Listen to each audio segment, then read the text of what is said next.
సిద్ధిదాత్రి అమ్మవారు నవదుర్గలలో 9వ అవతారం.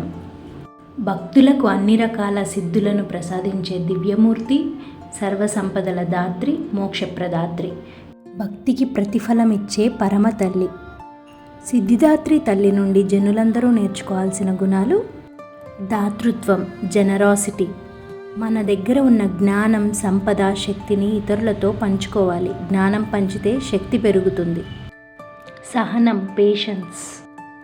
ప్రతి పరిస్థితిని శాంతంగా ఎదుర్కొని క్షమాభావంతో ముందుకు సాగాలి. కరుణ, మెర్సీ. ప్రతి ఒక్కరి పట్ల ప్రేమతో, దయతో వ్యవహరించాలి. కరుణతో జీవిస్తే జీవితం సంపూర్ణమవుతుంది. జ్ఞాన తపన, థర్స్ట్ ఆఫ్ నాలెడ్జ్. నిజమైన శక్తి జ్ఞానం ద్వారా వస్తుందని గుర్తుంచుకోవాలి.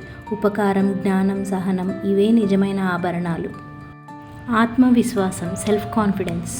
మనలోని శక్తిని నమ్మితే అసాధ్యం అనేదే ఉండదు. సంపూర్ణత భావం, ఫుల్ఫిల్మెంట్. సాధనతో, నమ్మకంతో మన జీవితాన్ని పరిపూర్ణం చేసుకోవాలి. మోక్ష దృష్టి, విజన్ ఆఫ్ ఎటర్నల్ లిబరేషన్.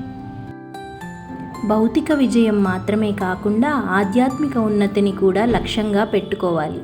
సంపదల కంటే మోక్షమే జీవితం యొక్క అసలు విజయం. సిద్ధిదాత్రి అమ్మవారు మనకు మొత్తంగా చెబుతున్నది: జ్ఞానం పంచితే నిజమైన శక్తి వస్తుంది. కరుణతో జీవిస్తే జీవితం సంపూర్ణమవుతుంది.